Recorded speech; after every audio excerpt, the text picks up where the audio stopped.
Dakota Blues, Lynne Spreen. Welcome to the story of Dakota Blues by Lynne Spreen. Karen Grace has come to one of life's sharp turning points.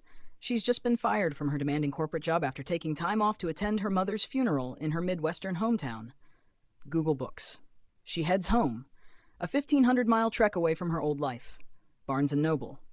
She feels adrift, not just because of the job loss, but because everything she thought was certain has shifted.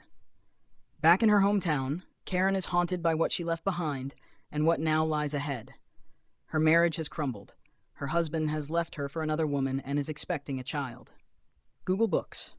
Her career is over. Her confidence is shaken. At 50, she's trying to reckon with outcomes she never anticipated. Google Books. Yet amid this upheaval, she finds an odd opportunity for renewal. An elderly neighbor, Frida, asks Karen to take her on one last road trip in Frida's vintage RV. Barnes & Noble. Despite Karen's uncertainty, she agrees, partly out of kindness, partly out of the desire to escape, even briefly, from everything else. Bibliagirl.com. As Karen and Frida travel across wide expanses, Karen confronts her own grief, disappointment, and questions about what to do next. Along the way, she uncovers truths about her husband's betrayal, about her own strength, and about how much she is capable of forgiving and rebuilding. Barnes & Noble on a lonely highway in Wyoming, the journey forces her into a life-altering decision, one with serious consequences she must live with. Google Books. Through her journey, Karen begins to revisit her roots and the stories of her ancestors. She drives past crumbling homesteads, remembers immigrant dreams, and reflects on the sacrifices made by people who came before her. Google Books.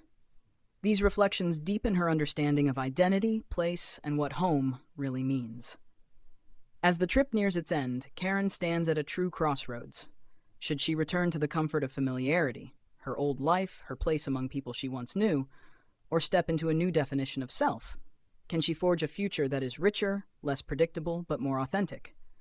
The choice she faces isn't just about geography. It's about courage, trust, and whether she can let go of what she thought life would be and accept what it still might become. In the end, Dakota Blues is a novel about reinvention, about the messy, painful, beautiful work of starting over when life has been upended. It's a story about midlife, about grief, but also about hope. Karen's journey reminds us that though life changes, the possibility of renewal remains, even when the map is no longer clear. Thank you for stepping onto this road with Karen, and for remembering that sometimes the hardest journeys show us who we really are.